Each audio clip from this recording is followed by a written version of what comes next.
My name is Ben. I'm 14. I've been training for like 3 months. Andy Ivy. All right. I'm Dad. Jayne Payton. And who are you? I am Ben's coach. Well, you knew at some point someone was going to put a barbell into a kid's hand, an athlete's hand. And that person was likely going to be me, Dad, or it was going to be a sports coach.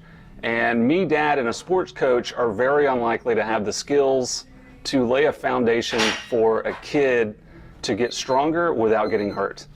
And so we all have those memories when we were younger and we started ego lifting, and something goes wrong every time. Your back hurts, your knee hurts, somebody gets hurt. So this was the opportunity to lay a foundation that for the rest of his life he's going to get stronger, and he's going to do it safely, and he's going to do it with a program that actually makes sense and drives results. First of all, Ben's a pretty quiet guy, so getting him to open up was fun. He's got some cool interests. He likes watching car racing, so we got to chat a little about that. So I was teaching him how to lift, and he was teaching me a little bit about how to drive cars and all that. And then he's got some back pain, so seeing him go from deadlifting from the floor and then trying to rack pull, and then one day he came in, he was like, I'm feeling really good, and I think I'm ready to pull from the floor again. So that was really, really, really cool. I used to have some back pain. Like it started during basketball practice where I got hit, and then like I kept on like resting. It kept on coming back, and yeah, we had this conditioning thing at our school where like the PE coaches would help us weightlift, and like I heard it doing that. But then ever since I've been coming here, it's like been helping it a lot. So yeah, I think it's like made it a lot better.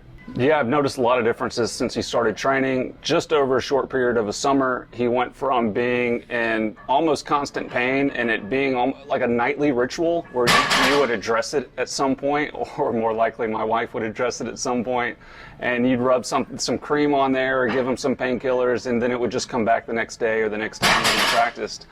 And then slowly over the summer, it wasn't like it was magic, but as he started to get stronger, those episodes of having to piece him back together at night became less and less and less. And so as he got stronger, we saw that his back pain was less. He was complaining about it less. We were having to intervene less. And then all of a sudden now we don't even think about it. And it was a daily thing 3 months ago. As he continued to train and get stronger, his confidence.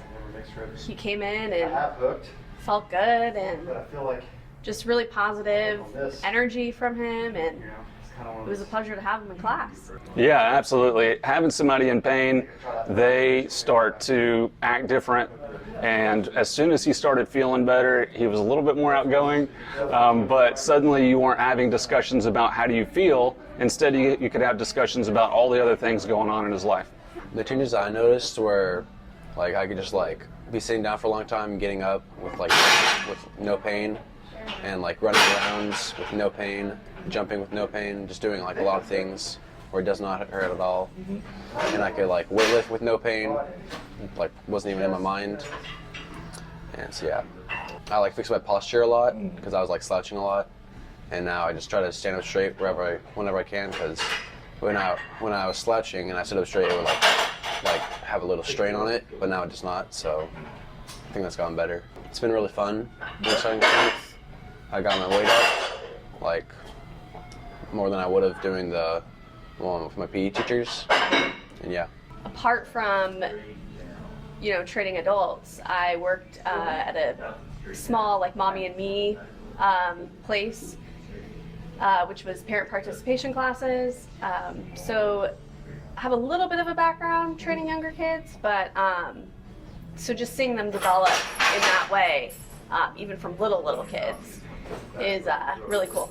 How I would change my approach coaching an adult versus a teenager or younger demographic. You definitely have to use different cues. Those crass ones aren't always appropriate. Obviously cursing, I try to hold back on that. And just for the most part, it's pretty much the same. I think I was still having him make 5-pound jumps. Of course, when he had a little bit of a more tiring weekend or playing basketball, I would scale it back a little bit. But for the most part, pretty much the same.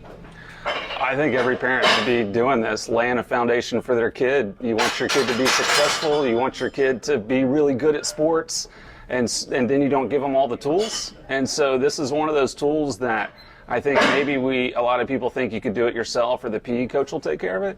And you realize that that's not how that works. He has a twin brother that didn't have back issues, and he needed, for sure, somebody to help us get through that. But his brother made progress as well here. But Jayne was able to adjust his stance, and suddenly he is coming home at the end of training and he's not in pain, and then the daily pain goes away. But also, for the rest of his life, all the sports he plays, he's going to be stronger than all the other kids, and that's going to make everything easier and everything better. It's going to be amazing, and doing it while he's young, he's got so many years of success ahead. I just wish I could go back in time and do it too.